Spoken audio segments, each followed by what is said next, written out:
오늘은 네 번째 하나님의 공동선 말씀입니다. 오늘 말씀의 제목은 감미로운 은총입니다. 한번 따라서 하시죠. 감미로운 은총. 화면을 보시면 좀 숫자가 좀 나올 텐데요. 그 숫자가 무엇을 의미하는지 한번 생각을 해보시면 좋겠습니다. 화면 띄워주십시오. 50.5%. 이게 과연 뭘까요? 그리고 이어서 또 하나의 숫자가 나옵니다. 47.7%. 50.5%에서 47.7%를 빼면 얼마가 될까요? 제가 그냥 다 계산해 왔습니다. 2.8%. 여기까지 왔으니까 좀 이게 무슨 내용을 가리키는지 혹시 짐작가시는 분이 한두 분이라도 계셔야 되는데, 이 수치가 바로 이번 미국 대선의 결과입니다. 이번 미국 대선에서 미국 국민의 50.5%가 바이든 후보에게 투표를 했고 47.7%가 트럼프 현 대통령에게 투표를 했습니다. 그 차이가 불과 2.8%에 불과합니다. 어떻게 생긴 분인지 한번 사진 좀 보여주세요. 바이든 후보 그리고 트럼프 후보의 아주 치열한 아주 정치적 대결이었을 뿐만 아니라 진보와 보수의 대결이기도 했습니다. 아주 근소한 차이지만 이번 미국 대선은 바이든의 승리로 끝났습니다. 2.8%라는 근소한 차이로 바이든이 트럼프를 이겼습니다. 그래서 선거 후폭풍이 지금 만만치 않은 것 같습니다. 이번 미국 대선 결과는 미국 국민의 절반이 각각 서로 다른 쪽을 바라보고 있다는 결과가 나왔습니다. 이제 바이든은 자신에게 승리를 안겨준 55% 국민과 함께 트럼프를 지지했던 47.7% 국민들을 품고 사랑해야 할 것입니다. 아슬아슬하게 승패가 갈렸기 때문에 그 선거 이후에 여러 가지 후폭풍이 예상이 된다고 합니다. 하지만 그럼에도 불구하고 트럼프를 지지했던 47.7% 미국 국민들은 이번 선거 결과에 반드시 승복할 것이라고 저는 생각합니다. 왜냐하면 미국은 민주주의 국가이기 때문입니다. 왜냐하면 미국은 법치주의 국가이기 때문입니다. 인간은 참 신비한 존재입니다. 우리 인간의 안에는 이기심이 있습니다. 이왕이면 내가 지지했던 후보가 이기를 원하지 않습니까? 하지만 동시에 우리 사람의 마음 안에는 이기심뿐만 아니라 무엇도 있어요? 이타심이 있습니다. 억울하고 분하지만 선거 결과를 받아들이고 그래서 미국이 다시 통합이 되고 번영과 발전을 위해서 또 인류 번영을 위해서 기여하는 나라가 되기를 저는 소망하고 기도합니다. 그렇습니다. 인간은 불협화음이 일어나는 그 혼돈을 뚫고 결국 질서로 그 방향을 틀게 됩니다.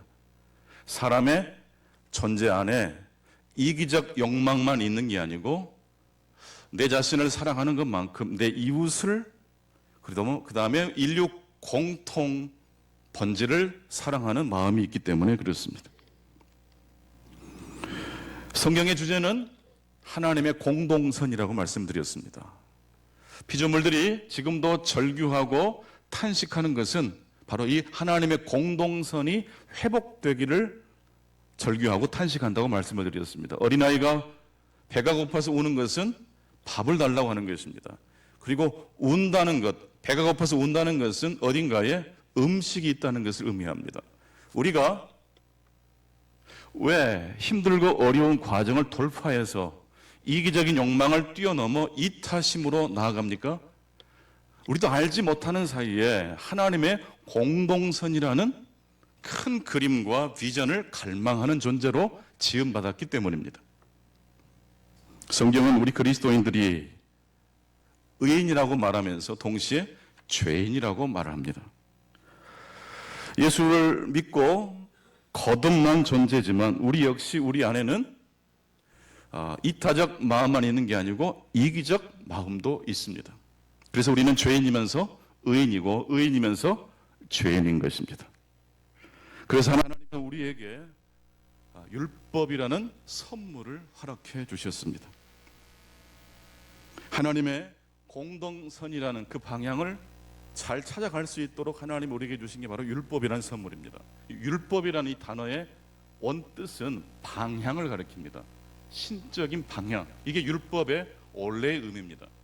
표지판과도 같은 것입니다. 이쪽으로 가면 하나님의 공동선이라는 하나님의 나라를 향해서 갈 수 있다. 나도 살지만 우리와 함께 형제들이 살 수 있는 길로 인도해 준다는 말씀입니다. 종교개혁자 깔뱅 선생은 하나님이 우리에게 주신 율법은 세 가지 용도, 세 가지 기능이 있다고 말을 합니다. 율법의 첫 번째 용도는 거울입니다. 여러분, 우리가 거울을 봐야지만 뭐가 묻었는지 안 묻었는지를 알 수 있는 것 아닙니까? 마찬가지로 우리 인간이 이기적 존재라는 사실을 자기 스스로 성찰해서 깨달을 수 있는 사람이 있을까요? 없습니다.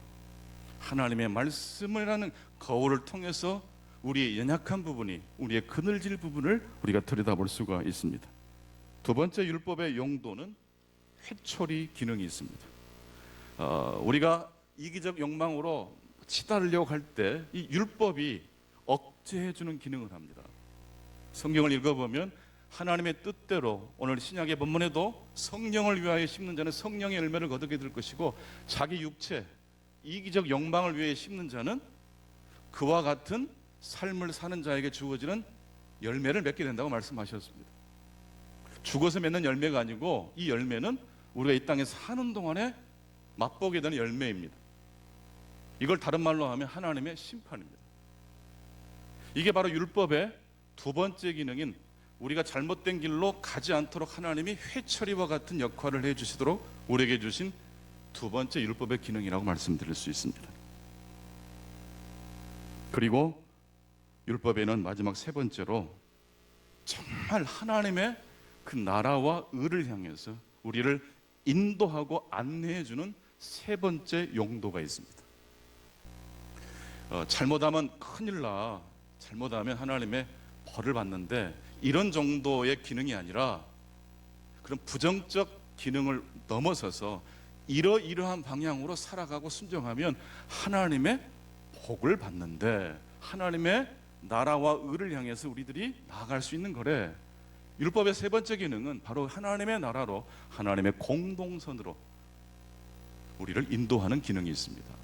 보통 공동선을 공익적인 것과 오해할 수가 있는데 공익적인 것과 공공선은 전혀 다릅니다. 공익을 위해서 뭔가 약한 사람, 소외된 사람들이 희생을 당할 수도 있는데 공공선이란 전체를 다 화목하게 할 뿐만 아니라 한 사람 한 사람의 개인의 행복도 놓치지 않는 것이 바로 공동선입니다. 율법은 거울과 회초리와 안내의 역할이 있습니다. 첫 번째로 조금 더 들여다보겠습니다. 율법의 기능 중에 거울과 같은 기능은 나의 형편과 내 모습 그대로를 비추어지는 기능입니다. 예레미야 17장 9절 말씀을 한번 같이 화면을 보시면서 함께 봉독해 보겠습니다. 예레미야 17장 9절입니다. 시작. 만물보다 거짓되고 심히 부패한 것은 마음이라. 누가 능히 이를 알리오마는. 만물보다 거짓되고 심히 부패한 것은 사람의 마음이라고 그랬어요. 근데 이것을 알아요, 몰라요? 몰라요. 그래서 율법을 통해서, 하나님 말씀을 통해서 내가 내 마음이 부패했다는 사실을 비로소 알게 됩니다. 두 번째로 율법은 억제하는 기능이 있습니다. 잘못된 길로, 잘못된 방향으로 우리 인생을 가지 않도록 억제해주는, 회초리를 통해서 바른 길로 인도해주는 기능이 있습니다. 그리고 세 번째로 율법은 하나님께서 그토록 원하시고 우리 영혼도 그토록 갈망했던 하나님의 공동선으로 인도해 주시는 기능이 있습니다.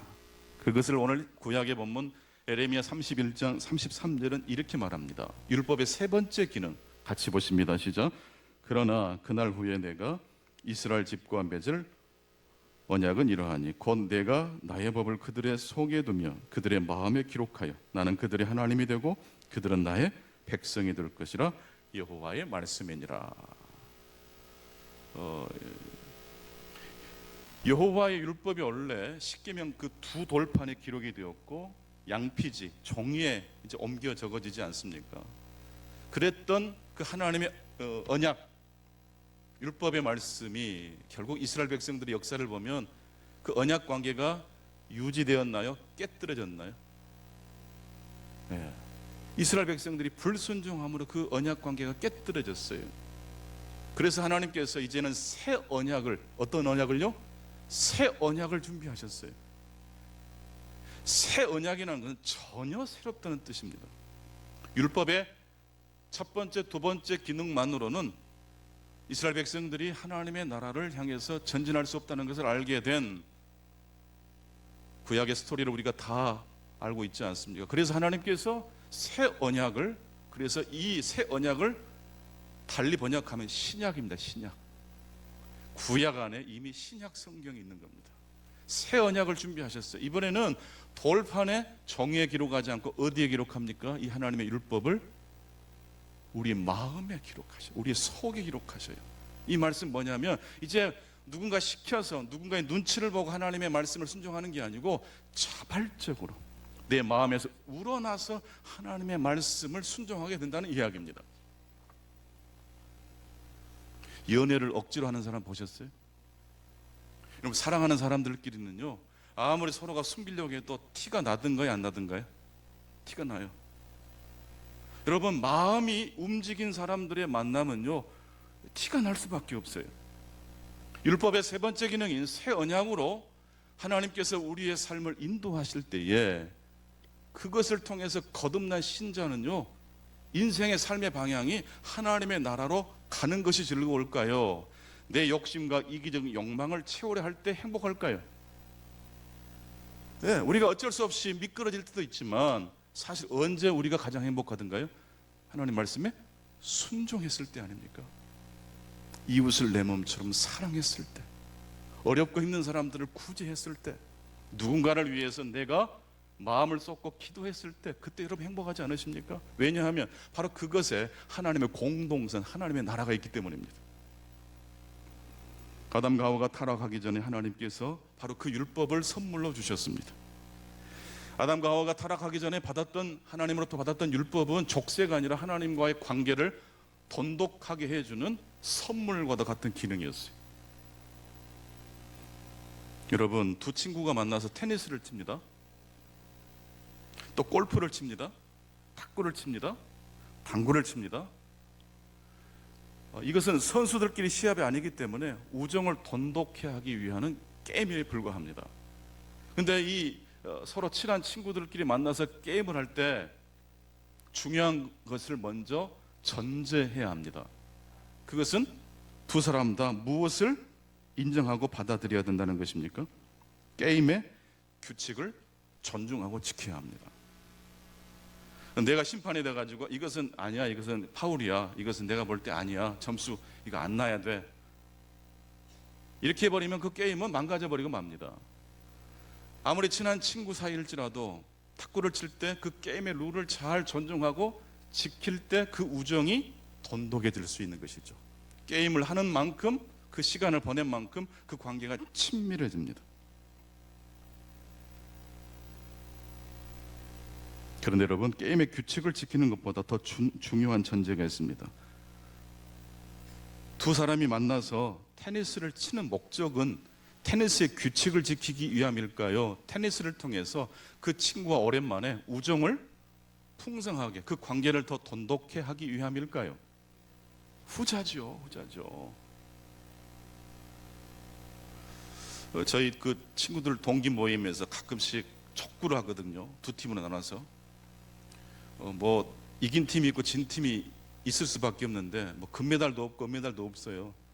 밥 먹고 나서 체력 단련을 위해서 1시간 정도 교제하는데 인원수가 부족해서 제 친구 목사 아들이 멤버로 들어왔어요.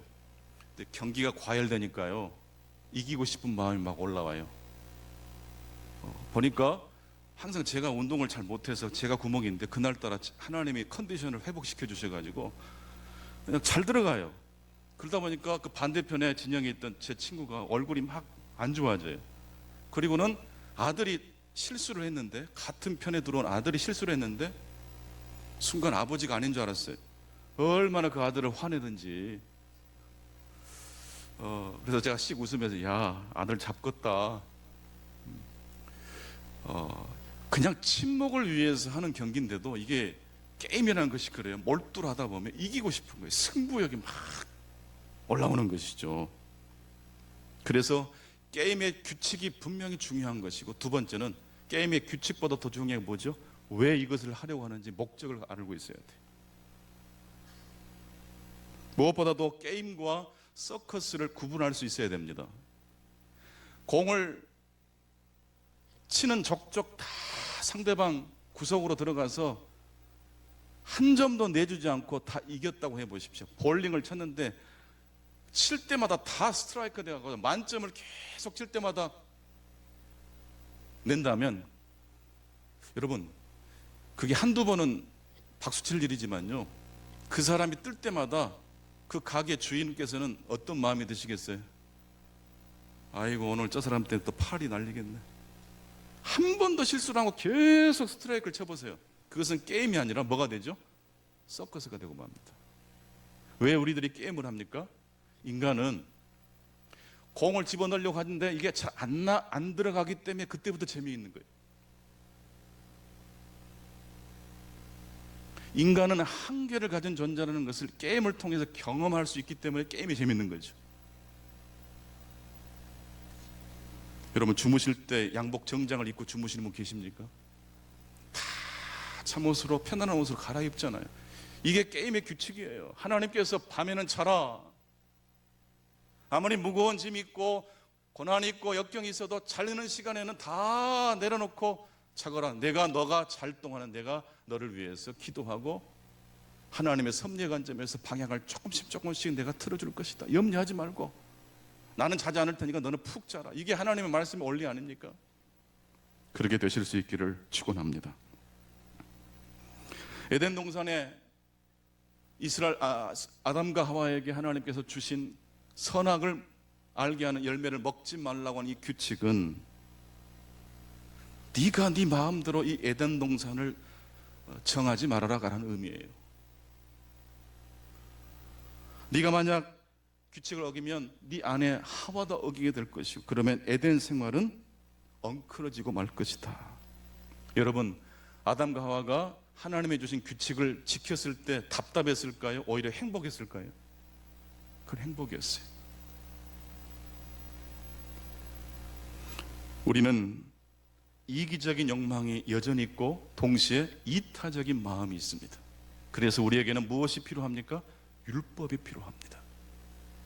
내가 누구인지를 알아야 되고, 하나님께서 이 하나님 말씀을 통해서 우리가 엇나가려고 할 때 억제시켜 주시는 율법이 필요합니다. 그런데 말입니다, 이런 율법의 첫 번째, 두 번째 기능은 예수를 안 믿는 사람에게도 하나님이 일반 은총으로 주어 주셨어요. 그게 바로 윤리, 도덕, 자연법이고 도덕법이에요. 그러나 여러분, 이 세상에 일반 은총을 가지고 신실하게 살아가는 사람이 있다고 하십시다. 그런 사람들이요, 때때로 우리 그리스도인보다 인격적으로 훌륭하게 보이는 사람도 있어요. 하지만 율법의 첫 번째, 두 번째 용도만으로는 사람이 충만하게 하나님의 자녀다움을 회복하여 하나님의 영광을 위하여 풍성하게 살아갈 수 있겠습니까? 불가능합니다. 그래서 하나님께서 우리에게 주신 게 바로 율법의 세 번째 용도인 새 언약입니다. 성령이 우리 안에 들어와 하나님의 말씀을 새겨주십니다. 율법은 딱 한 가지입니다. 하나님만을 사랑해라. 하나님을 사랑한 것처럼 내 이웃을 사랑해라. 이게 율법이에요. 하나님을 영화롭게 하라. 하나님을 영광 돌리는 삶을 살아라. 이게 율법의 기능이에요. 그런데 이것이 억지로 그렇게 하려고 해보십시오. 그건 안 됩니다. 그런데 어느 날 성령이 우리 마음에 부어지고 나도 모르게 하나님의 말씀을 향해 살고 싶은 갈증과 갈망이 막 일어날 때가 있어요. 어떻게 이런 일이 가능할까요? 어떻게 우리가 내 의지와 내 노력이 아닌 성령의 역사로 하나님을 기쁘시게 하는 삶을 살 수 있을까요?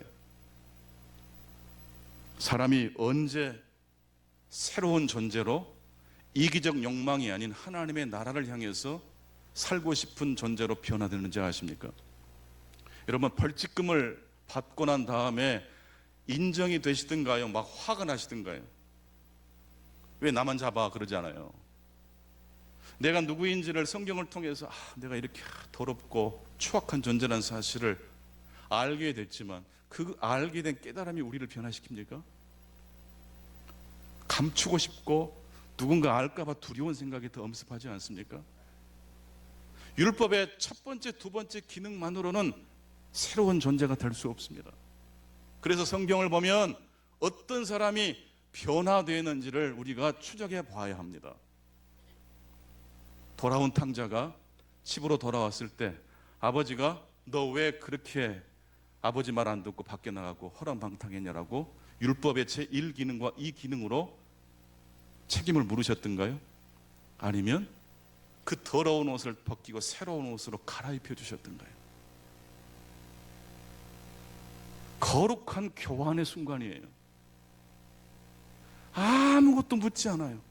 그 더럽고 무더기로 찌든 그 옷을 벗기시고 새로운 옷으로 입혀주셨어요. 그리고 준비해 놓은 가락지를 그 손에 끼워주시고 이미 송아지 고기들을 미리 다 준비해 놓으셨는지 잔치를 벌여서 이웃을 초청해서 그 아들을 환대해 주었습니다. 그럴 때 이 아들의 마음속에서 무슨 이야기가 터져 나왔겠어요? 한번 따라서 해봅시다. 이게 뭐지? 다시 한번 해봅시다. 이게 뭐지? 이게 뭐지? 이게 뭐지? 여러분, 이스라엘 백성들이 광야에서 매일매일 하나님께 음식을 공급받았지 않습니까? 그때 먹었던 음식이 바로 만나입니다. 이 만나의 뜻이 바로 이게 뭐지예요. 내가 뿌리지도 않았는데 이게 뭐지? 여러분, 뿌린 대로 거두는 법칙만 있는 게 아니고 안 뿌렸는데 받게 되는 법칙이 있는 줄로 믿습니다. 이게 은혜의 법칙이에요. 이게 말도 안 되는 하나님의 은혜가 사람을 변화시킵니다.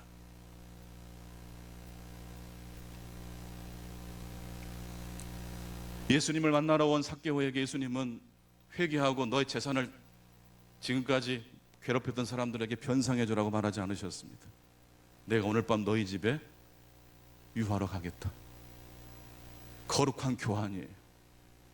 그것 때문에 예수님이 얼마나 많은 사람들로부터 비판을 받고 비난을 들으셨는지 몰라요. 그 비난을 감수하고 한 영혼을 살려내신 거예요. 이게 바로 십자가입니다. 예수님의 십자가는 다른 말로 하면 감미로운 하나님의 은총입니다. 하나님의 놀라운 교환이 일어나는 자리가 바로 예수님의 십자가입니다. 우리가 걸친 죄로 말미암아 더러워진 누더기 옷을 우리 예수님이 가져가시고 예수님께서 그 빛나는 예복을 우리에게 건네주시는 놀라운 교환의 사건이 일어나는 자리가 바로 예수 그리스도의 십자가의 사건인 줄로 믿습니다. 그래서 오늘 설교의 제목이 감미로운 은총입니다. 내가 누구인지를 성찬하고 율법의 억제 기능을 통해서 더 이기적이지 않은 존재로 될 수는 있겠으나 사람이 새 언약을 통해서만이 그의 존재가 변화된다는 사실을 우리가 간과해서는 안 될 것입니다. 그래서 에스겔 47장 9절 말씀 보게 되면 이 강물이 이르는 곳마다 번성하는 모든 생물이 살고 또 고기가 심이 많으니 이 물이 흘러 들어가므로 바닷물이 어떻게 됩니까? 되살아납니다. 바닷물, 사해바다를 가리킵니다. 죽은 바다가 살아난다는 거예요. 죽은 영혼이 이기적인 자기 자신 안에 함몰된 인생들이 성령의 놀라운 은총을 통하여 그의 마음과 속사람이 변화되기 시작한다는 뜻입니다. 이 강이 이르는 각처의 모든 것이 살 것이며. 여러분, 복음은요, 내가 순종했으니 하나님께서 복을 주신다는 것은 복음이 아닌 종교입니다.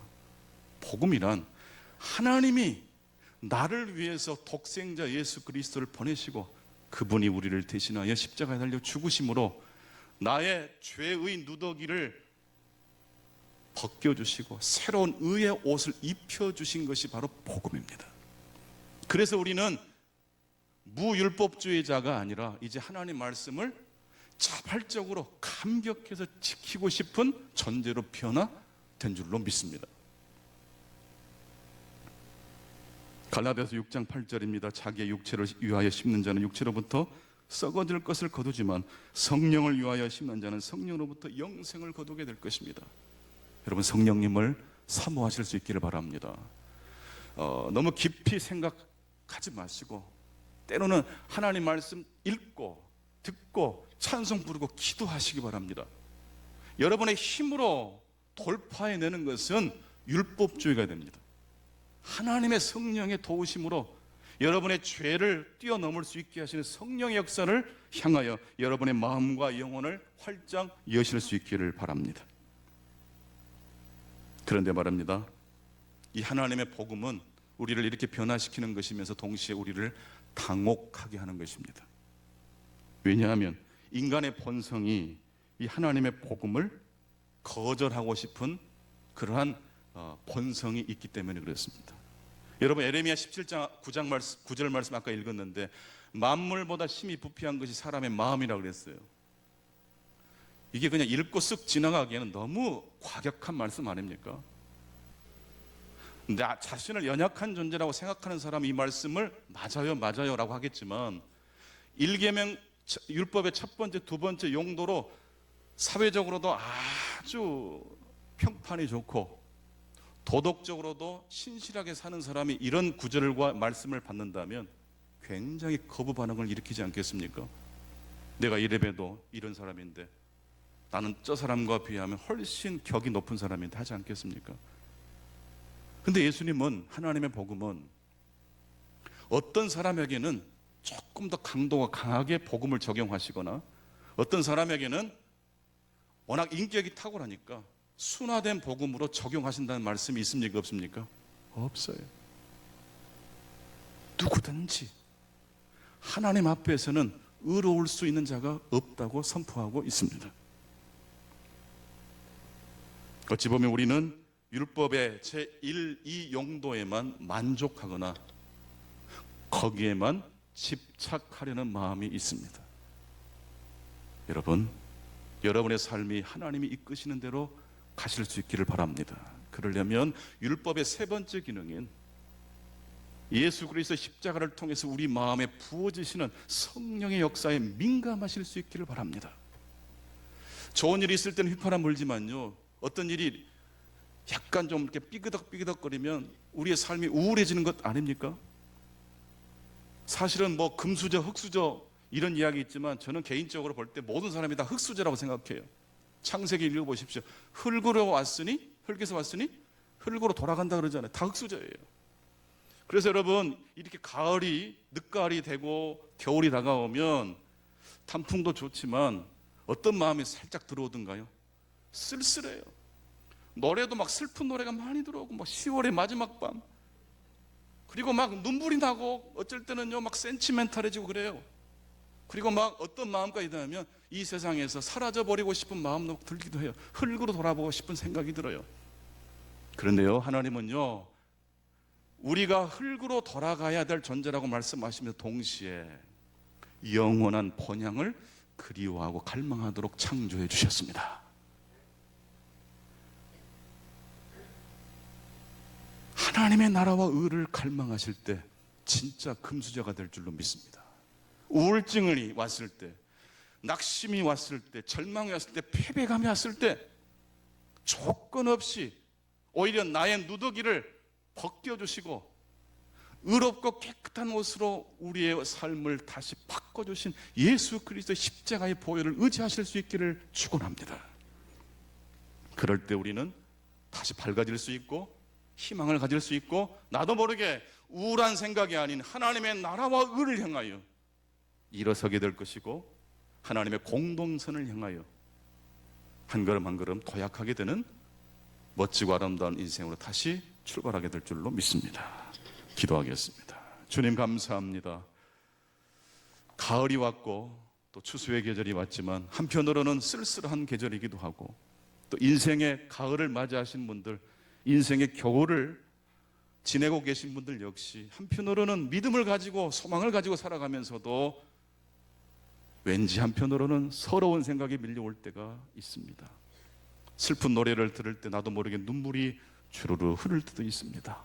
흙에서 와서 흙으로 돌아가야 될 존재이면서 동시에 우리는 하나님의 나라를 위하여 쓰임받도록 그 하나님의 나라에 걸맞는 존재로 예수 그리스도께서 우리를 위하여 죽고 부활하심으로 새로운 언약 가운데로 주님과 연합된 존재가 되었다는 사실 역시 저희들이 기억하고 붙들게 해 주옵소서.